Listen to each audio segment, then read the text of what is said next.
बिस्मिल्लाहिर्रहमानिर्रहीम। अस्सलाम वालेकुम मोहतरम नाज़रीन, मैं हूँ बुशरा नसीम। प्यारे नाज़रीन, हज़रत अमीर मुआविया के दौरे हुकूमत में हज़रत अब्दुल्ला बिन कलाबा का ऊँट गुम हो गया था और वो बहुत परेशान था। ऊँट को इधर उधर देखा और दिन रात आसपास के इलाकों में देखते रहे, ढूंढते रहे, मगर ऊँट कहीं से ना मिला। फिर आप अपने गुमशुदा ऊँट को तलाश करते करते सराहे अदन से गुजरकर इस शहर में पहुंच गए और अचानक एक अजीब सा मंजर देखा और दूर से एक दीवार भी नजर आई और शहर के आसपास बहुत खूबसूरत ऊंची ऊंची इमारतें बनी हुई हैं और इन इमारतों के ऊपर झंडे भी बने हुए हैं। हजरत अब्दुल्ला बिन कलाबा के दिल में ख्याल आया कि शहर के अंदर जाकर मैं हाल पूछता हूँ और देखता हूँ कि कैसा मंजर है, शायद किसी से ऊंट के बारे में कोई खबर भी मिल जाए मुझे। लेकिन जब वो करीब पहुंचा तो हैरान रह गया। लेकिन जैसे जैसे वो आगे बढ़ता गया, इतना खूबसूरत, इतना बड़ा शहर देखकर हैरान रह गया। हजरत अब्दुल्ला बिन कलाबा रजी अल्लाह तआला अन्हु जब इस अजीबो गरीब शहर के अंदर दाखिल हुए तो चारों तरफ महलात, सोने चांदी की ईंटें, दीवारों पर खालिस सोने से बनी हुई दीवारें, दरवाजे चमक रही थीं। कीमती जौहरात से जुड़े हुए याकूत जो दरवाजे पर लगे हुए थे, बहुत बड़े बड़े खूबसूरत नाग भी लगे हुए थे और नहरें देखकर हैरान रह गया और याकूत और ज़मरद की चमक चारों तरफ फैल रही थी। हर तरफ रोशनी ही रोशनी थी। इन इमारतों के पिलर सुर्ख याकूत सोने से बने हुए थे। इन दरवाजों की ऊंचाई इतनी ज्यादा थी कि बाजार सब कुछ नजर आ रहा था। बाजार सजे हुए हैं, दुकानों में कीमती सामान भी मौजूद है, मगर कोई खरीदार, दुकानदार सब गायब हैं। कोई ना खरीदार है ना खरीदने वाला है।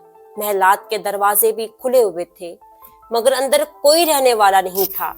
ये मंजर देखकर हजरत अब्दुल्ला बिन कलाबा रजी अल्लाह तआला अन्हु के दिल में खौफ तारी हो गया और हैरत और एक सोच में गुम हो गए। आप इन्हें देखकर हैरान रह गए कि इसके आगे खूबसूरत बहुत बड़ा बागात मुख्तलिफ फलों से भरे पड़े थे। इसके आगे खूबसूरत नीले पानी की नहर भी थी। पानी इतना साफ कि नीचे की कंकरियां तक नजर आती थी। पानी पीने वाला नजर आया, ना कोई किनारे पर बैठने वाला।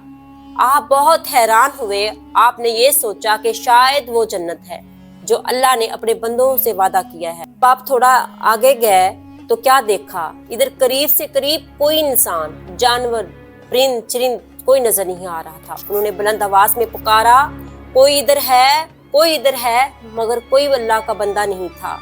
मगर जवाब में सिर्फ खामोशी ही खामोशी थी, ऐसी खामोशी जो दिल को हिला दे। सब कुछ देखकर वापस अपने वतन जाने का इरादा कर लिया और दिल में ख्याल आया कि जो खूबसूरत दीवारों में ज़मरद लगे हुए हैं और बहुत ही कीमती पत्थर जड़े हुए हैं, इनको उखाड़ कर अपने थैले में डाल लिए जाएं कि मैं जब वापस जाऊं तो वहां के लोगों को दिखाऊं कि ये कितने खूबसूरत पत्थर ज़मरद याकूत के हैं। वो इन्हें उतारे, लेकिन वो बड़े मजबूती से लगे हुए थे। जो हाथ में लगे वो उतार लिए और वापस ऊंट पर सवार होकर चले गए। जब यमन जाते हैं तो सब लोगों को इस महल का हाल बताते हैं। सब लोग हैरान रह गए, आपस में सब बातें करने लगे कि हजरत अब्दुल्ला बिन कलाबा रजी अल्लाह तआला अन्हु ने जन्नत जैसा शहर देखा है। इस तरह ये बात इस दौर के खलीफा हजरत अमीर मुआविया तक पहुंची। खलीफा ने अपने गवर्नर को खत लिखा कि इस आदमी को मेरे पास भेजो। हजरत अब्दुल्ला बिन कलाबा को खलीफा के पास लाया गया। इससे अकेले में सारी तफसील पूछी, सारा मामला जो था उसने गोशे गुजार किया। हजरत अब्दुल्ला बिन कलाबा रजी अल्लाह तआला अन्हु ने सारा वाकया बताया। वहाँ खूबसूरत महल सोने का बना, ज़मरद याकूत से जड़े हुए दरवाजे, सोने चांदी की ईंटें, दीवारें खालिस सोने से बनी हुई हैं और चमक रही थी। दरवाजों की ऊंचाई इतनी ज्यादा थी कि बाजार सजे हुए हैं, दुकानों में कीमती सामान भी मौजूद है। खूबसूरत बागात मुख्तलिफ फलों से भरे पड़े थे। इसके आगे खूबसूरत नीले पानी की नहरें थीं। पानी इतना साफ और शफाफ कि नीचे की कंकरियां भी नजर आ रही थीं। पूरे शहर में कोई इंसान नजर नहीं आ रहा था। सारा हाल सुनकर हजरत खलीफा अमीर मुआविया रजी अल्लाह तआला अन्हु हैरान रह गया। इसके बाद हजरत अमीर मुआविया रजी अल्लाह तआला अन्हु ने काहबे अबार को बुलाकर दरियाफ्त किया, जो पुरानी किताबों का बहुत बड़ा आलम था। کیا تم نے کسی کتاب میں پڑھا ہے کہ دنیا میں کوئی ایسا شہر موجود ہے جو سونے، چاندی، زمرد، یاقوت سے بنا ہوا ہو، اس کے اونچے اونچے دروازے ہوں؟ اس نے اپنے وقت میں تمام بادشاہوں کو اپنے جھنڈے کے نیچے جمع کر کر سب کو اپنا مطیع و فرمانبردار بنا لیا تھا۔ اس نے پیغمبروں کی زبان سے سنا ہوا تھا کہ وہ جنت ایک بہت بڑی اللہ کے پاس جنت ہے، تو اس نے سرکشی کر کے دنیا میں جنت بنانے کا ارادہ کر لیا۔ تو انہوں نے فرمایا کہ جس کا ذکر قرآن مجید میں بھی آیا ہے، شداد بن عاد نے بنایا تھا، لیکن سب عذاب الہی سے ہلاک ہو گئے۔ اس قوم میں سے کوئی آدمی بھی باقی نہیں رہا۔ جو انوکھی لکڑی سے بنائے گئے تھے دروازے جنت کے، جی ہاں، یہ شہر عاد کے 2 بیٹے تھے، ایک شدید تھا اور ایک شداد تھا۔ شدید پہلے ہی مر گیا، شداد نے اپنے باپ کی حکومت کو سنبھالا اور محل بنایا۔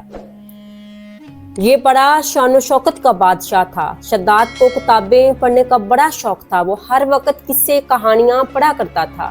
جب وہ جنت کی تعریف سنتا تو جس میں زمرد، یاقوت، سونے، چاندی سے سجے ہوئے محل، خوشبودار لکڑی کے فرش بنے ہوئے تھے، اس کے دل میں بھی ایک خواہش پیدا ہوئی۔ اس نے سوچا کہ دنیا میں ایسا شہر بنایا جائے۔ شداد نے 100 آدمیوں کو حکم دیا کہ اس شہر کی تعمیر کرے۔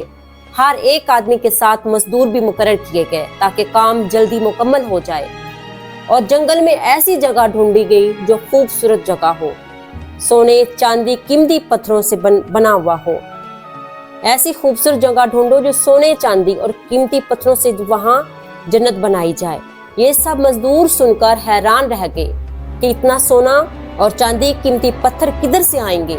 ایک آدمی نے ہمت کر کے پوچھا کہ بادشاہ سلامت، اتنا سونا کدھر سے آئے گا؟ شداد نے کہا کہ آپ کو شاید علم نہیں ہے کہ پوری دنیا پر میری ہی حکمرانی ہے، سارے ملک میرے قبضے میں ہیں۔ میرا ہر بندہ ہر ملک میں بھیجو، جتنا جتنا سونا ملتا ہے، زمرد ملتا ہے، یاقوت ملتا ہے اور قیمتی پتھر ملتے ہیں، ہر ملک سے اکٹھے کر لو۔ ہر ملک سے 100 سال تک قیمتی پتھر، سونا، چاندی اکٹھا کرتے رہے۔ اگلے 300 سال تک یہ شہر بنتا رہا۔ جب شہر کی تعمیر مکمل ہو گئی تو شداد کو خبر دی گئی کہ کام ختم ہو گیا ہے اور آپ کی جنت مکمل ہو چکی ہے۔ ہر قسم کے عیش و عشرت کے سامان اس شہر میں جمع کر دیے۔ اس بادشاہ شداد اپنی سلطنت کے ساتھ کئی سالوں کا سفر طے کر کے اس جنت کی طرف روانہ ہوا۔ جب ایک منزل کا فاصلہ باقی رہ گیا تو آسمان سے ایک ہولناک آواز آئی جو اللہ تعالیٰ کی طرف سے وہ آواز تھی۔ اللہ تعالیٰ نے شداد اور اس کے تمام ساتھیوں کو ہلاک کر دیا۔ No, no, this cannot be. My wealth, my palace, help me. اور وہ اپنی بنائی ہوئی جنت کو بھی دیکھ نہ سکا، اس کا ایک قدم بھی نہ پڑا۔ ناظرین کرام، اللہ تعالیٰ کو سرکشی، تکبر، غرور ناپسند ہے، اس لیے اللہ تعالیٰ کا دستور ہے کہ ہر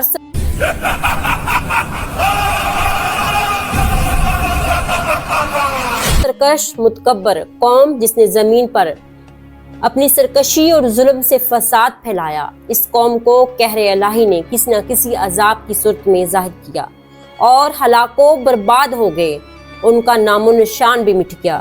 شداد اور قوم عاد کے دوسرے افراد سب اپنی سرکشی، تکبر کی وجہ سے خدا سے ٹھہرے اور ان کا نام و نشان صفائے ہستی سے مٹا دیا گیا۔ لہٰذا ان قوموں کے عروج و زوال، ان لوگوں کے عذاب الہی سے پامال ہونے کی داستانوں سے عبرت و نصیحت حاصل کرنی چاہیے، اور اہل قرآن ان کی داستانوں سے عبرت پکڑے۔ خدا کی خدائی کا دعویٰ کوئی بھی نہیں کر سکتا۔ ہر مسلمان پر فرض ہے اور لازم ہے کہ قرآن و مجید کی تلاوت وہ کثرت سے کیا کریں۔ ہر قسم کی بد اعتقادیوں، بد عمالیوں سے بچنا چاہیے۔ خبردار، خبردار، مال و دولت کے غرور، گھمنڈ میں سرکشی اور تکبر نہ کریں، بلکہ ہمیشہ دل میں خوف خدا کی، تواضع، انکساری اپنی عادت بنا لیں، تو انشاءاللہ آپ دنیا اور آخرت میں بھی کامیاب ہوں گے۔ اللہ پاک ہمیں قرآن و سنت اور نبی کریم صلی اللہ علیہ وآلہ وسلم کے اسوائے حسنہ پر چلنے کی توفیق عطا فرمائے۔ تو پیارے ناظرین، میں اپنی یہاں ویڈیو کا کرتی ہوں اینڈ۔ اگر آپ سب کو یہ میری ویڈیو پسند آئی ہوگی تو لازمی میرے چینل بشرا نسیم کو لائک کر دیں، سبسکرائب کر دیں اور شیئر کرانا مت بھولیں۔ تو انشاءاللہ ملتے ہیں نیکسٹ ویڈیو میں، تب تک آپ سب اپنا خیال رکھیں، دعاؤں میں یاد رکھیں، تب تک اللہ حافظ۔